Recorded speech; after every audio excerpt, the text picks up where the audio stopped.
Hi guys. आज हम लोग इस वीडियो में अरावली पर्वतमाला के महत्व को देखेंगे कि अरावली पर्वतमाला कितनी योगदान करती है अपनी जनरल लाइफ में। तो स्टार्ट करते हैं अरावली पर्वतमाला का महत्व।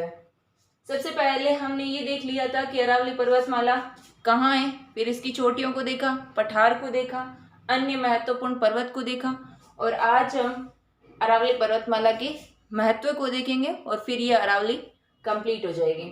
सबसे पहले तो इसको देखो कि नोट्स कैसे बनाए जाते हैं। तो जनरली ये क्वेश्चन रहता है कि नोट्स किस तरीके से बनाए जाते हैं। क्या मैंने सिर्फ इतना लाइन लिख दी कि मरुस्थलीकरण पर नियंत्रण, लेकिन ये नहीं लिखना है कि अरावली पर्वतमाला का महत्व मरुस्थलीकरण को नियंत्रित करने के लिए है। तो इतना सारा वो पूरी लाइन लिखने की कोई जरूरत नहीं होती है। तो सबसे पहले ये सारे शॉर्ट नोट्स है। इसी तरीके से आपको अपनी नोटबुक में शॉर्ट नोट्स बनाने हैं और ये सबसे ज़्यादा इम्पोर्टेंट या तो स्टेटमेंट का कोई क्वेश्चन आ जाए एमसीक्यू में, उसके लिए बेनिफिशियल रहेगा। अदरवाइज ये मेंस के लिए, आरएस मेंस के लिए या फिर कोई ऐसे और जहाँ रिटर्न वाला एग्जाम हो तो वहाँ ये इम्पोर्टेंट रहेगा। तो सबसे पहला पॉइंट है कि मरुस्थलीकरण पर नियंत्रण। मरुस्थलीकरण पर ये नियंत्रण कैसे? मरुस्थलीकरण पर नियंत्रण ये ऐसे करता है कि ये क्या है, पर्वतमाला बीच में ऐसे खड़ी है तो यहाँ मरुस्थलीकरण है तो इसके प्रसार को ये रोक देती है, आगे नहीं बढ़ने देती है। जिस तरीके से ये आगे नहीं बढ़ने देती है तो ये नॉर्मल कह सकते हैं कि किसी के अड़चन आ गई, रुकावट आ गई, अवरोध आ गया, तो ये मरुस्थलीकरण पर नियंत्रण का काम करती है, ये कि आगे नहीं बढ़ने दे रही है। फिर नेक्स्ट है धात्विक खनिज अधिक है। क्यों धात्विक खनिज अधिक है? क्योंकि इसका निर्माण धारवाड़ चट्टानों से हुआ है। और धात्विक खनिज में क्या आएगा? वैसे तो हम खनिज वाला चैप्टर आगे देखेंगे तो उसमें कंप्लीट कर देंगे कि धात्विक खनिज क्या है, अधात्विक खनिज क्या है, धात्विक खनिजों को कितने भागों में बांट रखा है। एग्जाम्पल कुछ लेने की कोशिश की है, जैसे लोहा, सोना, तांबा, सीसा। तो ये सारे इस पोर्शन में, ये अरावली का पोर्शन है और इस पोर्शन में धात्विक खनिज की प्रधानता है। तो इसको नोट्स में ऐसे बनाना है, धात्विक खनिज अधिक, सिर्फ इतना वर्ड लिखा।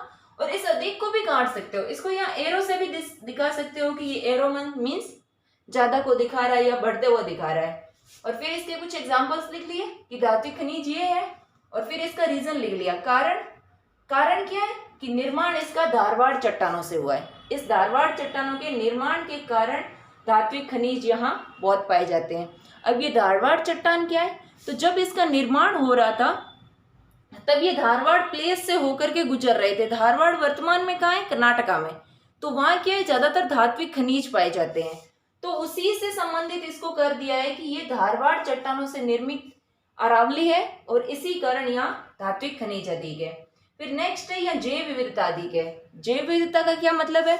जैव विविधता का मतलब ये हुआ कि जीवों की बहुत ज्यादा विविधता है। जीवों की विविधता मीन्स कहीं जैसे भालू, शेर, चीता, ये सारे अलग अलग वैरायटी में पाए जाते हैं। पेड़ पौधे अधिक है, बाकी सारी ऐसे चीजें मिल जाती है जो वहाँ वैरायटी में हमें प्राप्त हो जाती है और उस वैरायटी को हम क्या कहते हैं?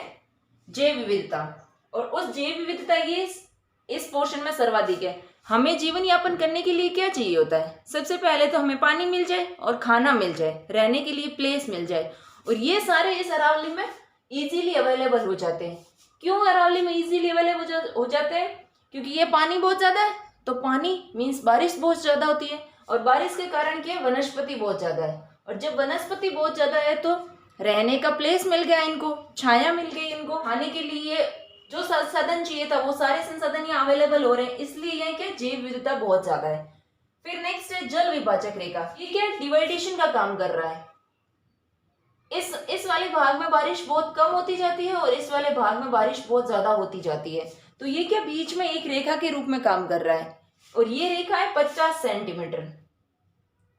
ये 50 सेंटीमीटर और सम वर्षा रेखा। सम का मीन्स यहाँ इक्वल वर्षा हो रही है। इस जहां सारे में जिस लाइन पे, जिस प्लेस पे 50 सेंटीमीटर वर्षा प्राप्त होती है वहां वर्ड सम यूज कर लिए थे। जैसे मान लियो कि ये कोई डिवाइडेशन कर रहा है ऐसे, तो ये वाली लाइन मान लो यहाँ 50 से कम वर्षा हो रही है और यहाँ 50 से ज्यादा वर्षा हो रही है, तो ये पूरा यहाँ भी 50 दिखाएगा, यहाँ भी 50 दिखाएगा, यहाँ भी 50 दिखाएगा, इसलिए ये सम वर्षा रेखा के रूप में इसको जानते हैं। तो ये 50 सेंटीमीटर सम वर्षा रेखा कहाँ है?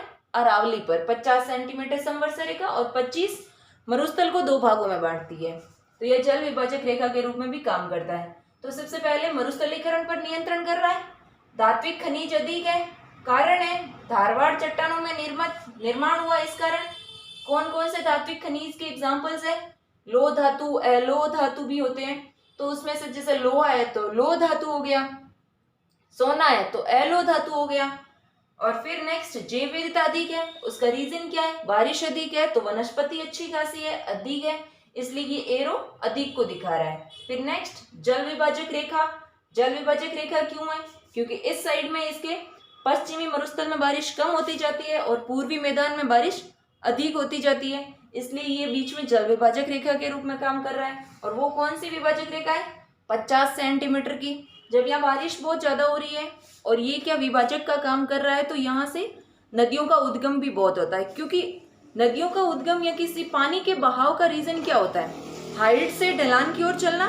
और राजस्थान में सबसे ऊंचा प्लेस कहाँ है? सबसे ऊंचा भाग अरावली का है।